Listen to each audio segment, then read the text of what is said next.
Welcome to your Aged Care Compass podcast. Join us to find out how to support your older loved ones at home. We're going to help you make sense of Australia's aged care system. We talk about legal and financial considerations for ageing and how chronic health conditions impact your older loved ones' well-being. And we share real-life stories of where it went wrong for people and how we got them back on track. Welcome back, everybody. It's great to have you back on the show with me today. We've got a lot of ground to cover today. We are continuing with our theme about dementia, which we've been talking about for the past couple of weeks. And if you did tune in last week, you would have heard the episode where I discussed with occupational therapist Laura Stasinowsky about the role of an OT in dementia support. We've got another big show today, and there's a lot of ground to cover again. Such a big topic with so many different aspects of having dementia that we need to unpack. So in today's episode, we are going to be talking about, can people misrepresent the extent of their cognitive impairment? We'll be talking about stress and sundowning, and we'll be chatting about knowing when to move a loved one into residential care. I'm joined by Laura, who is an occupational therapist and dementia consultant who is passionate about supporting people to live well with dementia. She has more than 10 years of experience in the field of dementia and has personally experienced the impact of dementia within her own family. Laura works within the Your Brain in Mind clinic in Brisbane. She supports people at any stage of their journey with dementia, working with both the individuals who are diagnosed and their families. So we often see people commenting on social media about their older loved one who has dementia, pretending to not understand what is being asked of them or pretending to forget in order to avoid a situation. Can people who have dementia misrepresent their cognitive ability, or are these kinds of comments reflecting more of a misunderstanding from the person who's venting about their loved one who has dementia? These situations make me so sad, Coral. Yeah. As almost always, it's a misunderstanding on the side of the person who's venting. Mm. In my experience, it's extremely rare for a person living with dementia to choose to behave in a manner that suggests that they're more cognitively impaired than they are. Pretending could possibly occur in those earlier stages of dementia if you've got a really interesting person with some maybe other psychiatric things happening. But as I said, that would be quite rare. And it's important to realize that as the brain progressively deteriorates, that possibility is going to become even more rare. So yeah, generally speaking, people with dementia aren't going to pretend anything to just make life harder. Yeah. Wonderful. Thank you for clarifying that, Laura. Could we talk about stress now? Could you help our listeners understand how to deal with the stress of a new diagnosis? This is quite a big topic too, Coral. Yeah, sorry. The biggest thing I think is to look after one's health as holistically as possible. And so, what that looks like for each individual is going to be different. So some people have quite a strong spiritual sort of side, and they really so into that. Maybe they're really connected with, their church family. They're a really strong Christian. Maybe they're a really devout Muslim. Those things are obviously going to be unique to the individual, and those things can be really helpful with managing stress, talking to whoever their loved ones are. Sometimes loved ones aren't helpful, so maybe don't talk with them. Maybe go find someone else, a health professional. Always recommend talking to a psychologist before you actually think you need one. You can build that relationship, and then, also get those sort of tools in your toolkit before you actually get to crisis, or maybe they can actually help you prevent getting to that crisis. writing out a plan. Some people find journaling helpful. Obviously, managing caffeine, getting good sleep, eating healthily, all those sorts of things are really important. Exercise. But how each person, is going to manage the stress will depend on what factors are contributing. Right. And then what supports they do or don't sort of have around them and what they personally find is helpful or unhelpful. So for me, I might like to listen to music and go for a lovely nature walk. That's one factor that would be helpful for me. Someone else might hate going on nature walks and they'd rather, Yes. sit at home and, I don't know, Go watch for a jog. go for a jog or Jogger. watch a specific the balance is so important and not trying to think that, this specific medication or this specific talk therapy or this specific individual is going to have all the answers. It's making sure that you get that wraparound sort of support and you're also being kind to yourself, Coral, because so many people, particularly the primary support people of those with dementia, they're often beating themselves up in their own mind. I was just going to say that, yes. Really and difficult. So, making sure that you're talking to yourself as your own best friend. Because even I caught myself thinking things and I think if there was someone here talking to me like that, what would I say to do? I would say they had to go and I don't want to listen to them anymore. But why did I accept that self-talk myself? Yes. And so, just that thinking can be so important to that stress management as well. But there's no simple answer, Coral. There's a lot.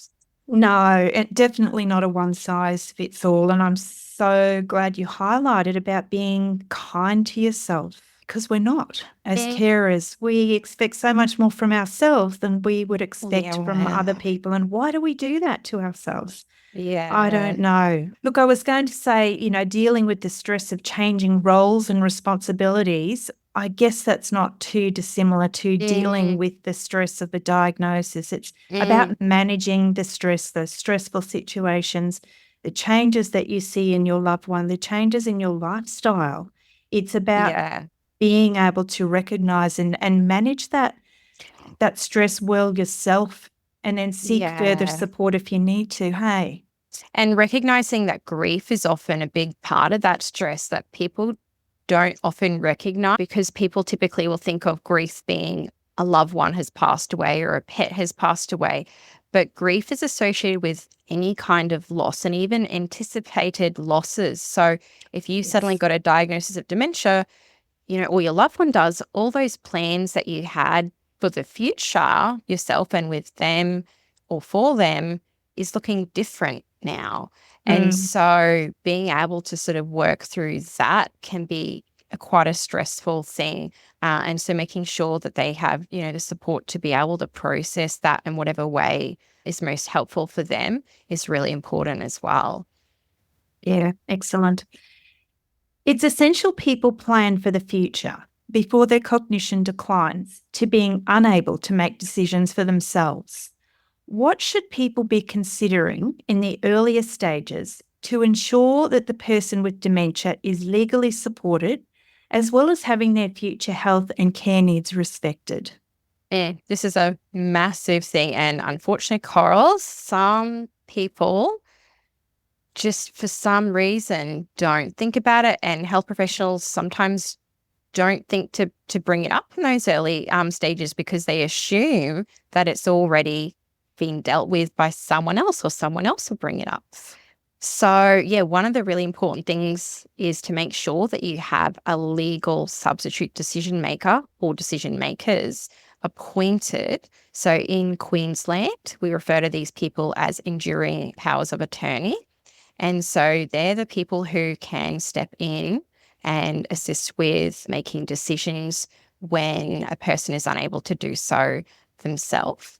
And so there's different ways you can set those up. If you want support right then and there, you can tick a box that says immediately. If you only want the support when you don't have capacity to make decisions for yourself, you can tick the box to say only when I lose capacity. And it's really important to tell people that that's not something that's taken lightly. Some people worry that, my family's going to say X, Y, Z to the doctor, and then they're going to now have control. It doesn't work like that. No. There's, quite a process to go through. And people as well don't just lose capacity across the board, Coral. People might have some trouble with managing some complicated finances, and someone might step in to help with that. But they're still able to make lots of decisions in the day-to-day that personally affects them and their quality of life. So, thinking through those things are really important, and even thinking about, I don't give legal advice, Coral, but the practicalities of whether it's set up in jointly fashion, a severally fashion, a sequentially fashion. It sounds a bit jargony, but it's the legal language that's usually used.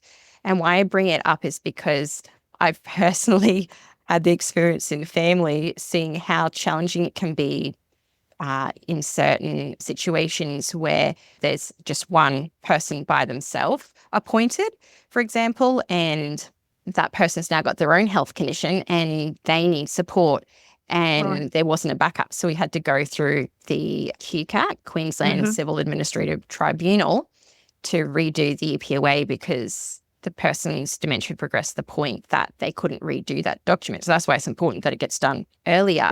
And thinking about, okay, well, what if I've put my spouse down? What if they're struggling because they've got a lot of stress supporting me and they've got their own health conditions? Or maybe it would be appropriate to have another child or a friend or someone else on there who can be a backup. And even thinking about the difference, talking to a legal professional to go, okay, what does this mean if it's jointly? What does it mean if it's severally? Generally speaking, jointly means that every single person that's appointed will have to sign off on those bigger decisions. And that could be really problematic if you've got people overseas in different states, etc. It can make things more stressful.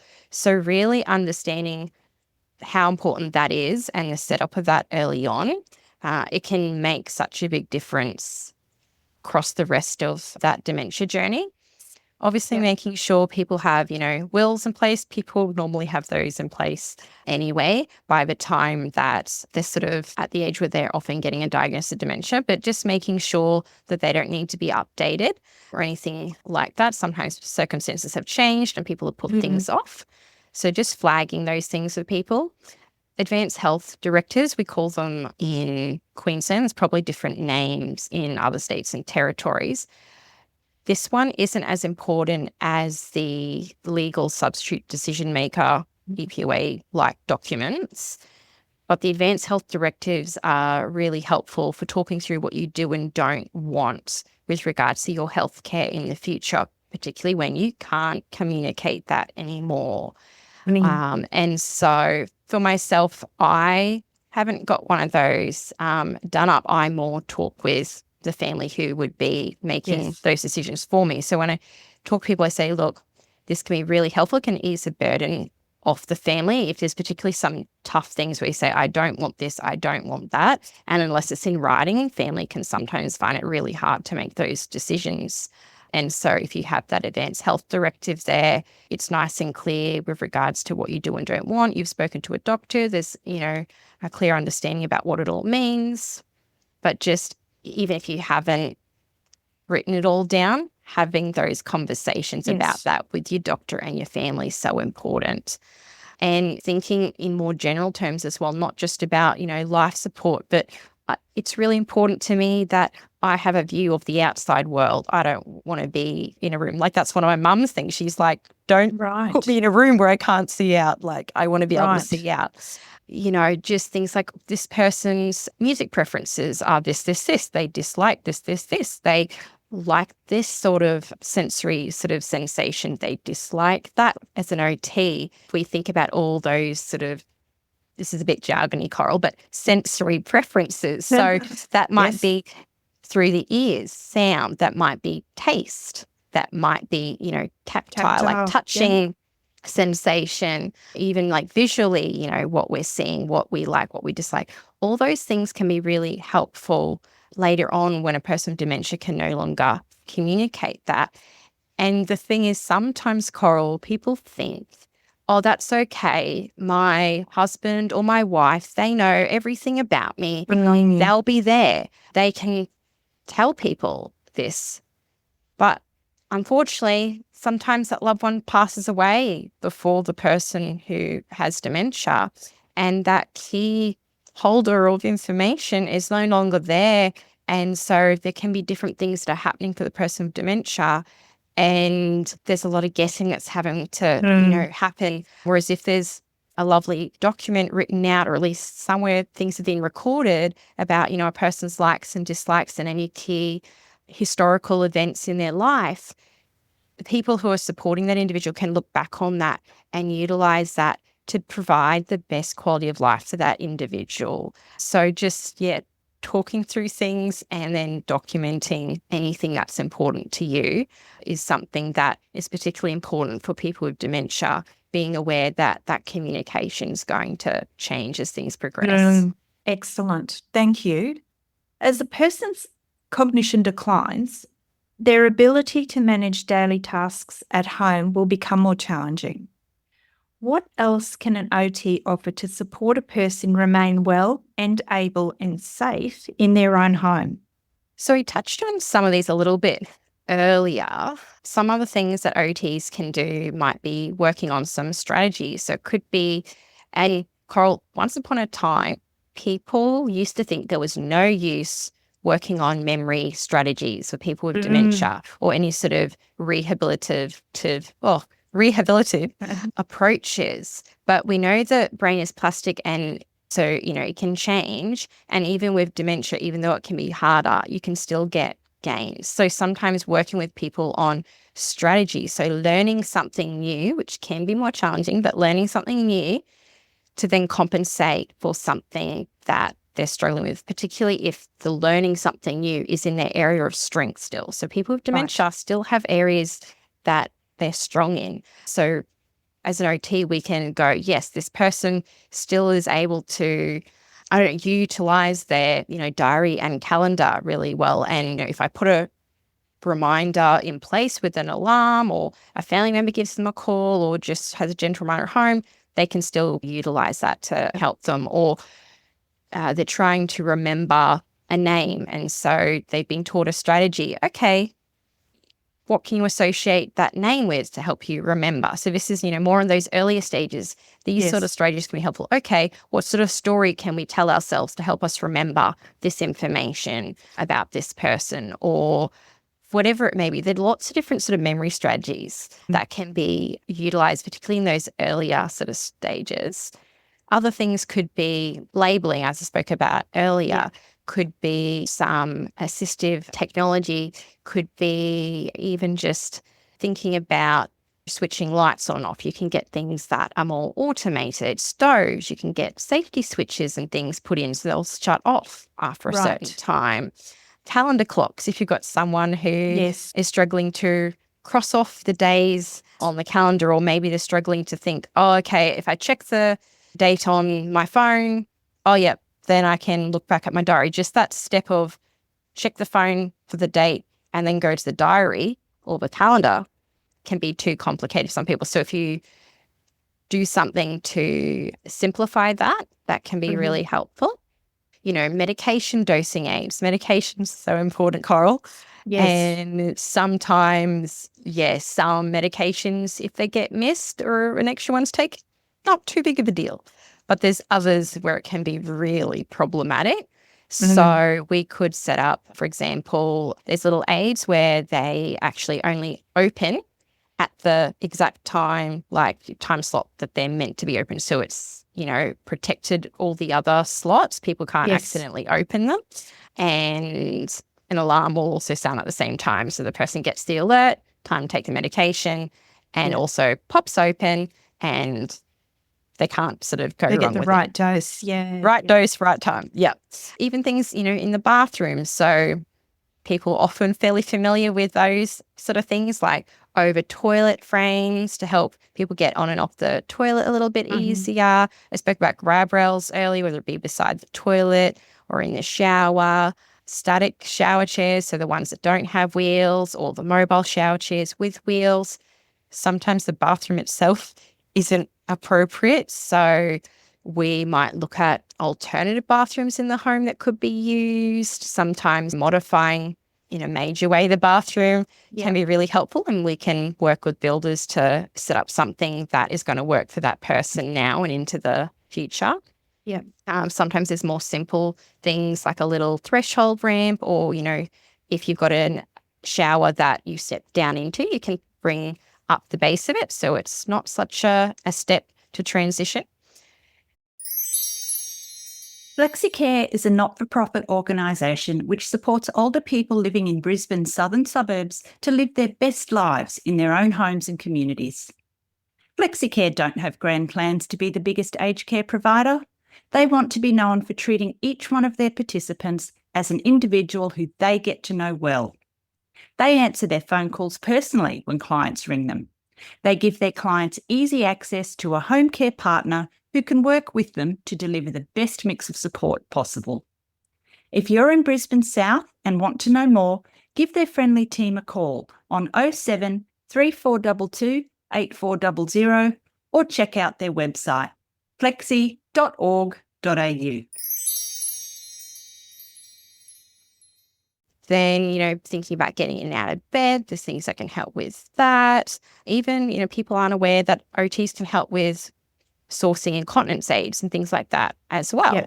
Thinking about some bigger, more external to the house things like ramps. Sometimes people struggling with steps, we can help with prescribing something that's going to get around that issue. Education, particularly for the key support people, is super important as well. So if you've got a person with dementia that's living at home and the main person they're in contact with doesn't understand dementia, I am best to support that primary support person so that they're better equipped to then support their loved one with dementia, because I'm not there. And so, education and training and equipping whoever those key people are around is really important for maintaining that quality of life of that person who has the diagnosis, but also it does help with those people themselves, because they're better able to understand what's going on and hopefully feel a little less stressed. And when things are going a bit pear-shaped, they know at least where to go for help next. Yeah. That's probably a lot of information, Coral, but hopefully I've given someone. I think it just really highlights again how the breadth of expertise of an OT and then an OT working with people with dementia is such an interesting role that you have, Laura. Let's talk about sundowning now. Can you please explain for our listeners, what is sundowning? So sundowning doesn't happen with all people with dementia, but some people with dementia will experience an increase in confusion, agitation, and seemingly odd behaviours in that late afternoon to early evening period, and sometimes even lasting into, the evening. And so because it's occurring around that time of sunset, sundown, that's where that name sundowning comes from. If a person is experiencing sundowning, what advice or practical solutions would you offer to the family to help them alleviate the increased agitation that occurs at this time of day? Oh, so sorry, another big question. Yeah, another big. So this is the tricky thing, Coral, is that questions like this, you cannot give a one size sort of fits all, because everyone's so unique. So to start with, I would work with people to try and problem solve, or at least they could do that themselves, thinking about, okay, what could be going on? So if we work with the theory that sundowning is often occurring because the brain is more tired, and there's obviously the circadian rhythm factor as well there, but thinking about the brain as being already impacted by dementia, and, already things are more challenging. Thinking about, yourself, if you get really tired, so if there's anyone who is a parent and dealt with lots of sleep deprivation. Sleepless nights, broken sleep, thinking about, okay, well, how did you respond? You probably weren't your best self then either. No. So when you've got someone with dementia, their brain's already, I guess, really working hard to keep things on kind of like an even keel. And Yes. so if you think about as the day progresses, they're getting more tired. So the brain's able to work less efficiently. And so then you'll start to see, I guess, behavioral sort of symptoms that you wouldn't expect to see in someone normally. So yeah, thinking about the brain having basically a lower threshold. So when I talk about a lower threshold, Coral, if you've got a lot of sleep, how much sort of stress can you deal with? If you're A lot well more. hydrated, Well rested. You can cope with those curveballs that are thrown at you from day to day. And what about if you're in pain, Coral? How does that change? No, it does change it. It does. Yes. Your threshold is much lower. Yeah. And if you combine those two together, well, not that's great. right. No. And what if have you ever been really drugged up, Coral, coming off maybe some general anesthetic? Oh, yes. Well. So thinking about all these sort of factors.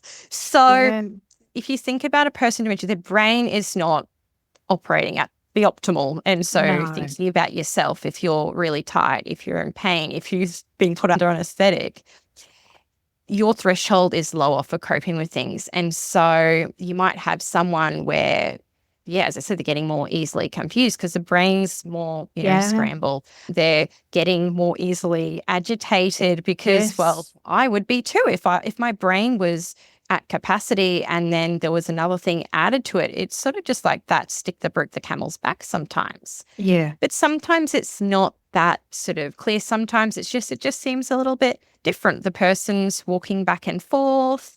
And, if it's in an aged care home, sometimes they're worried about the person leaving the premises and things like that. Or it might be that they're just a bit more restless. And so there's that idea of that lower thresholds, but there's also, it could just be that that's the time of day that the person needs to go to the bathroom, Coral, and so they don't recognize that sensation means they need to go to the bathroom. They just know they're uncomfortable.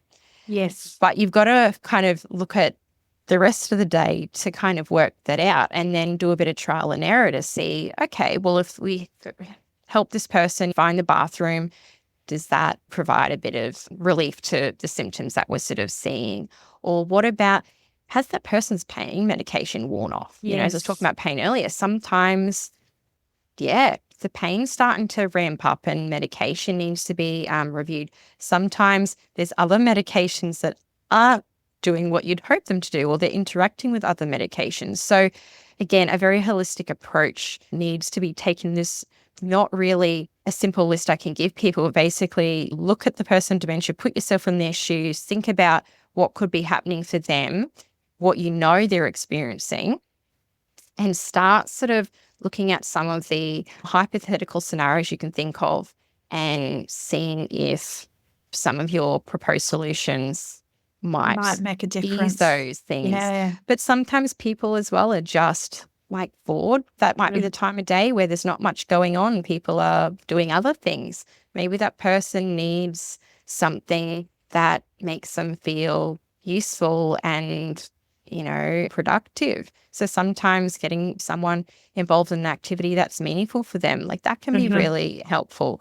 But if that person's in pain, meaningful activity is not going to do much. No. If it's just because they need a nap and they're just so overstimulated, me giving them more activities, more sort of stimulation isn't going to be helpful. So there's different things that can be useful, but you've got to work out what works for the individual. Absolutely.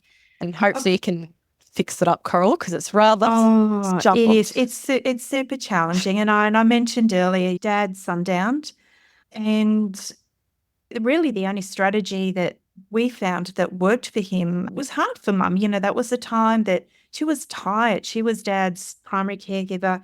She was tired at the end of the day, just trying to cook a meal. And what we found was we would go around and pick Dad up, pop him in the car, and then take him for a drive for an hour and a half and drive to places that we knew he previously enjoyed, or he still enjoyed, down by the waterfront. Let's have a look at the boats. Let's drive to the airport, and he could see the planes taking off. and it worked really well, but it might not work for the next person. So as you just said, no one size fits all, bit of trial and error. Yeah. Yeah. A question we hear all the time is, when is the right time to move mum or dad into residential care? How would you respond if this question was asked of you in the clinic, Laura? Unfortunately, yet again, Coral, there's no set answer to this. It'll depend on the needs of that particular family and what supports they have available at home, Yes. as well as, what finances they have to support the payment of some additional support if and when they need it. Also thinking about the thresholds for the other people in that household and the different symptoms that are going on. So I often, in those earlier stages, will say to people, well, look, start to think about if you're the only person at home with your loved one with dementia, you might be the husband, of this lady with dementia, and are you comfortable, with helping with showering and dressing and helping with toileting cares and if they become incontinent?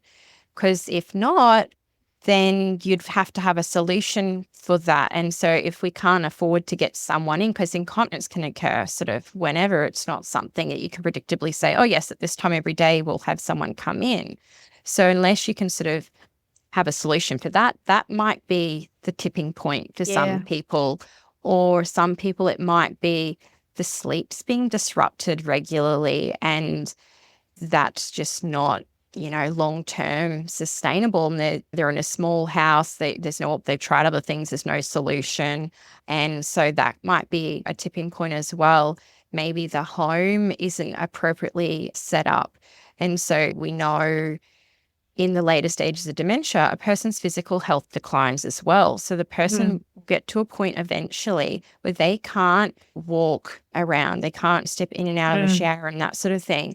And they will eventually need a hoist in those advanced stages. If you have a home where you're not going to be able to fit a hoist, you have a home where you're not going to be able to use a mobile shower commode in and out of the bathroom, then you would have to consider moving to a different home, or the person goes into residential care or something similar, unless someone wants to do major modifications.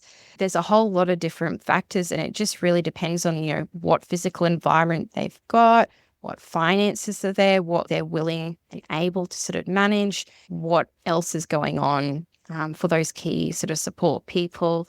And also, if someone's got NDIS funding, Coral, is very different to someone who, is got a home care package or on a wait list for a home care package. So, no simple answer. There's a lot of different factors there, and just getting people to think through, okay, these things are going to happen if our loved one lives long enough. These are definites, these are maybes. If these things happen, what are our choices? And just then thinking about, that potentially even happening sooner than what they think, and just being prepared to suss out, I guess, options earlier rather than later is always something I also tag into that conversation. Yep. And Laura, if the person has moved into residential accommodation because they haven't been able to manage in their own home anymore, is there still a role for an OT in a residential environment? The short answer, Coral, is yes, definitely. A lot of what I've already talked to you about, which was more with that community sort of home mindset, so people in their own home, will apply for residential environments as well. However, you've just usually got the extra element of the formalised sort of care staff more present. And so obviously there's a slightly different approach taken, and there's certain differences with environment and processes and, equipment that is available and the way that funding works. But yes, there's definitely still a role for OT there. Excellent. So if someone is listening to this episode today and is thinking about their older loved one, that they're forgetful, they might be misplacing things around the house, they might be needing frequent reminders about appointments, or they might be struggling with financial tasks, what would be your advice to them? My advice would be to encourage this loved one to go and speak with a GP, their usual GP. Hopefully they have one. And I'd probably accompany that person, if at all possible, if the loved one is okay with that, because you've still got to get their consent. You can't force anything. And, just even documenting all these things that you're noticing. And so often it's about 50-50, Coral, with regards to insight. Sometimes people are aware that there's some things going on, that they're forgetful and things are a bit more challenging. Other times people have absolutely no awareness at all. And then other times there's a bit of a mix. And so depending on where your loved one sits will also impact what sort of approach you take. But if your loved one isn't interested in going to the GP regarding those concerns because they think nothing's wrong, you might need to sort of write a letter to the GP to say, look, I have concerns, or, arrange some sort of consult and just say, look, I know you can't disclose things back unless you're the enduring power of attorney, but I just want to tell you some things. It's obviously a bit tricky with consent in those situations, that usually if you're just giving the GP information, that's okay.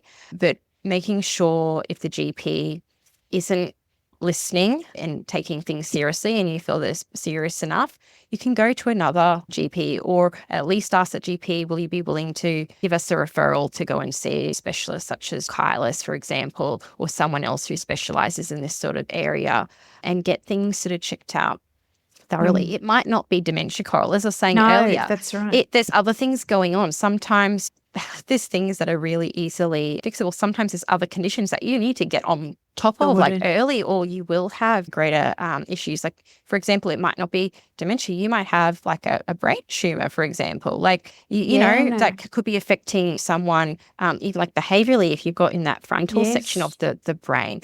And obviously, if it's cancer, like, you want to get on top of that as soon as possible. Yes. Sometimes it can be different, like nutrients in the body and things like that as well. So just, getting that thorough assessment sooner rather than later is really important. And even if the results come back and it's all fine with regards to dementia, it's actually really helpful to have those results from the scans, from the blood test, from the cognitive assessment there for future reference. So we can look back on what we call a benchmark. So then we can see if there has been change later on. I really think it'd be great for all older adults to get these sort of tests regularly, done. Like, maybe, I don't know, when you hit 65, you get this done, and just normalize it so that people don't slip through the cracks, and that it is clearer to see when change is happening. Because I haven't listened to the talk with Kylus yet, but I'm assuming that he would have stressed that it's the change for the individual that's really important. It's that functional change for the person that's linked to the diagnosis. If someone's always had poor memory, we're not too concerned. No. If someone's had great memory and now they're mediocre, we start to think something could be going on. And thinking about, just switching back to the thoughts about, someone has insight and someone doesn't, and how it can be a bit challenging if the person doesn't have insight and they don't know why. They need to go and talk to the doctor about these things. If you are the spouse of that person, sometimes it can be helpful to just not even talk about the concerns that you have if it's just creating more tension and more arguments, but more take a team approach and say, look, I want to get my health checked out. How about we do it together? Sometimes that can be really helpful, but knowing the person and knowing what works and what doesn't work is really important, and still being respectful during that process is really important as well, because you really don't want to damage a relationship in the process of doing that, but you still want to, get that assessment done as early as you sort of reasonably can. Excellent advice. Listeners, this brings us to the conclusion of this episode. How does an occupational therapist support a person with dementia? Having an OT involved and supporting you and your older loved one who has dementia can enhance quality of life and maintain purpose, even as dementia progresses. Laura, it's been an absolute pleasure having you chat with me today. Our show notes have Laura's contact details if you'd like to follow up or follow her on social media. And we look forward to you joining us again next Tuesday. Until then, take care. Hey Care community, thanks for listening to this episode. So you never miss a show, make sure you subscribe to our podcast. If you'd like to know more about what we do, head to our website, cmeacn.com.au.